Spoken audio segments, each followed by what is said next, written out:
4. The Pig Hunt. Jack began to dread Sunday dinners.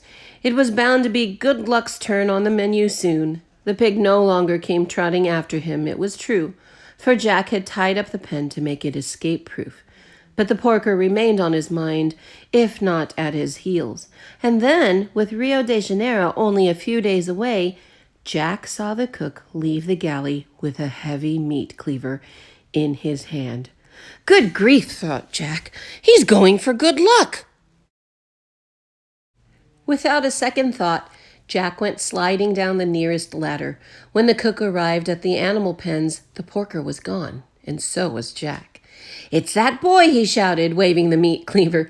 "Pigs is for eatin', not for pets." Soon even the gold seekers joined in the pig hunt, for the promise of fresh pork made their mouths water.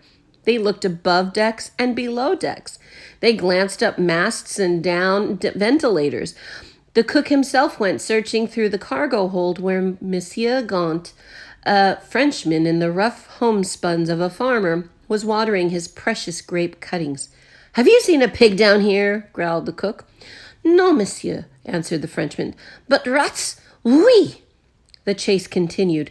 The pig hunters looked everywhere, but the captain's stateroom, which was fortunate for Jack and Good Luck, were hiding behind the open door. "Not a sound out of you," Jack whispered. The pig, snorting out of sheer love, rubbed his ever-fattening side against Jack's leg. "Shh!" Just then the captain himself could be heard approaching along the passageway. But when he entered his cabin, there was no sign of pig or boy. He hung up his blue cap, yawned, and took a nap. When he was sound asleep, Jack and Good Luck crept out from under the bunk, where there was hardly room to breathe. Jack looked around, wondering what to do next. It seemed hopeless, but he wasn't going to deliver up the porker to the cook without a battle. Leaning his bristled back against Jack's leg, the pig grunted a loud word of endearment and almost woke the captain. Jack's breath caught. Any port in a storm, he told himself, and ran. He made a beeline toward his own cabin with Good Luck trotting along behind. At that moment, Mountain Jim happened along the passageway, and the pig went through his bowed legs. If many gold seekers had joined in the hunt, others considered it sport to outwit the cook. Mountain Jim merely turned to give Jack a wink and went on his way. Once in his cabin, Jack stopped short. Dr. Buckbee was stretched out for a nap and snoring loudly. Moving on his toes, Jack approached his hammock. He would wrap Good Luck in a blanket and hide him in the hammock. But when Jack turned, his breath caught again. The porker had his two front hoofs on Dr. B's bunk and had leaned his head closer to see what all the snoring was about. The horse doctor awoke. He found himself staring into a strange, grunting face. Thinking he was set upon by map robbers, for he was more asleep than awake, he began to blow on his tin alarm trumpet. Jack was horrified. The trumpeting sounded like a sick elephant. It would bring the entire ship. "It's only us, Dr. Buckbee," Jack cried, but he couldn't be heard over the blare of the horn. There was no way out of the cabin but the door, and it was too late for that. Quickly, Jack got his arms around Good Luck, climbed on a sea chest, and tried to stuff the porker through the brass porthole. But Good Luck got stuck, half in and half out. Jack put his shoulder to the job, but it was no use. "You're done for now," exclaimed Jack. Praiseworthy, hearing the alarm trumpet, was first in the cabin. "What's this?" he said, sizing up the situation quickly. "A pig in a porthole?" "Have you seen the cook?" asked Jack desperately. He was still pushing against the pig's fat rump. "A few paces behind," said Praiseworthy, opening his black umbrella. "Step aside, Master Jack." When the cook entered, together with several gold seekers, there was no pig to be seen. Praiseworthy had taken up a position directly in front of the porthole, with his umbrella blocking the view. By then, Dr. Buckbee had stopped trumpeting. "Robbers," he said, "trying to get my map. I almost caught one of them, a big fellow with fat cheeks." "A mere dream," said Praiseworthy. The cook raised his meat cleaver again. "Where's the boy?" "Where's my pig?" "Pig?" said Praiseworthy. "What pig?" "He's got it." And Praiseworthy turned to Jack. "Pig? Pig? Master Jack, Do turn your pockets inside out. Our chef seems to think that you have a pig about you." The gold seekers began to laugh. "There's no robber in here, or pig either. Come on, boys." But the cook turned at the door, squinting at Praiseworthy. "It's none of my business," he said, crossing his fat arms.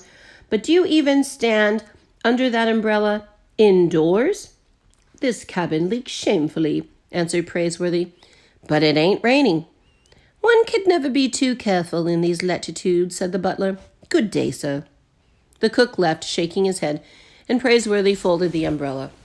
When Jack glanced back at the porthole, his eyebrows jumped an inch. The pig had vanished.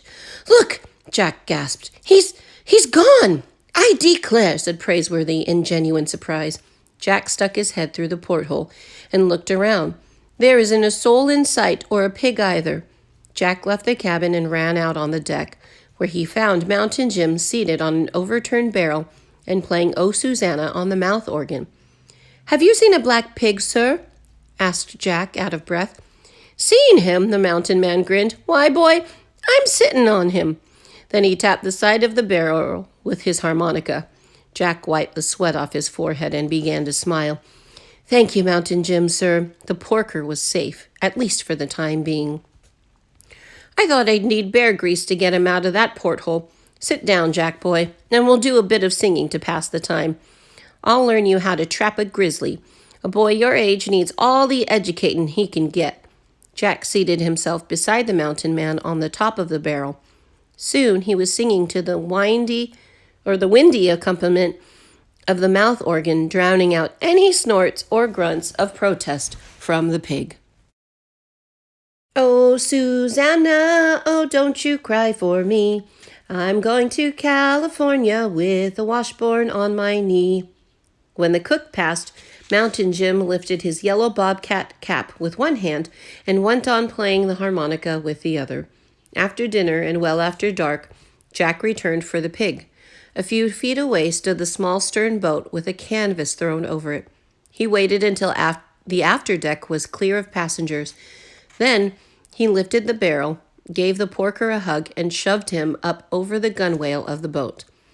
"Done," he said, straightening out the canvas.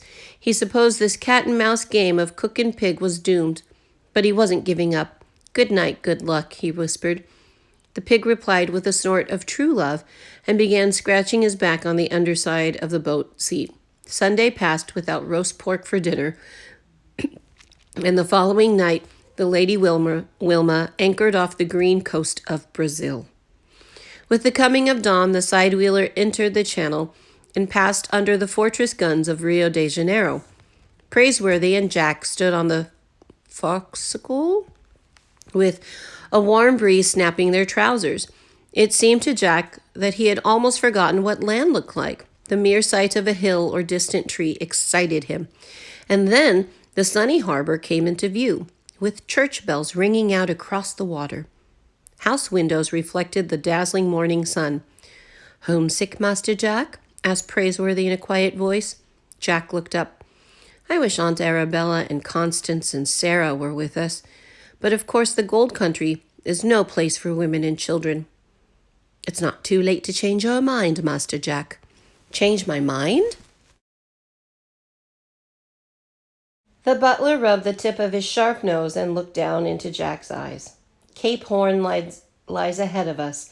It's a bad stretch of water, very bad indeed, the captain tells me. The wind comes howling in like banshees, and the waves can batter a ship to splinters. No one will think the less of you, Master Jack, if you leave the Lady Wilma here at Rio. We'll manage to get you a safe passage back to Boston." Jack turned away from Praiseworthy's gaze and tightened his eyes against the breeze. He felt a welling up inside him. Didn't Praiseworthy want him along any longer? "I'm not scared," he answered finally. "The thought hadn't crossed my mind." "You said we were partners." "We are indeed. But I could never forgive myself if—" "Do you think we'll get smashed to splinters?" "The Lady Wilma's a stout ship."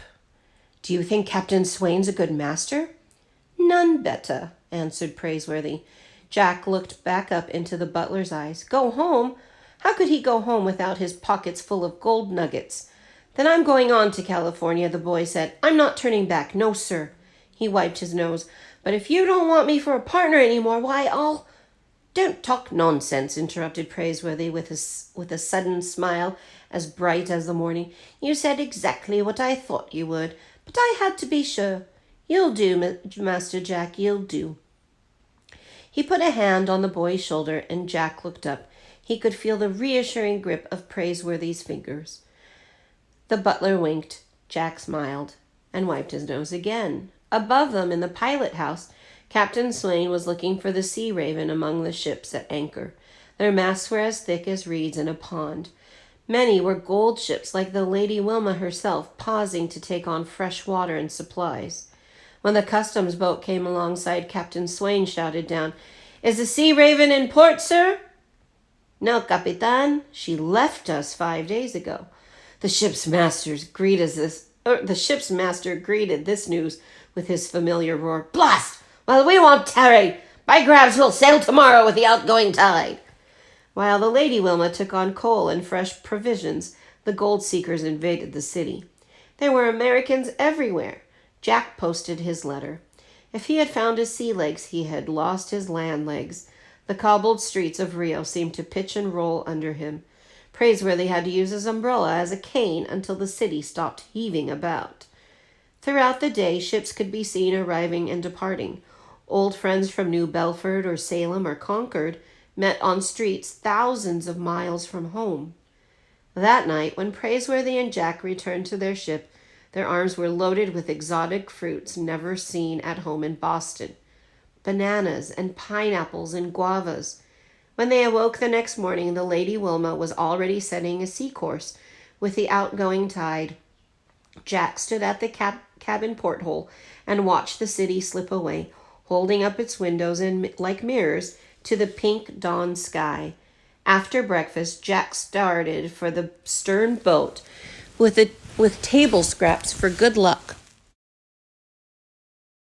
Suddenly, he heard the blare of Dr. Buckbee's alarm trumpet. A moment later, the horse doctor appeared from a passageway with the trumpet at his lips, and his cheeks swelled out like apples. The noise brought passengers from every direction. "It's stolen!" Dr. Bugbee wailed, pausing for breath. "Gone!" "What's this?" said Praiseworthy, interrupting a stroll around deck. "What's gone?" "My gold map! I'm ruined!" The horse doctor gave a final wail on the trumpet. "My brother, rest his bones, posted it to me as he lay dying in California, and now it's been stolen. Gone." "Cut-Eye Higgins," said Mountain Jim. But almost at once it was discovered that Cut-Eye Higgins, too, was gone. He had been forgotten in the haste of coaling and watering the ship. And when Jack reached the afterdeck, he found that Good Luck, too, was missing. Even the small stern boat was there no more.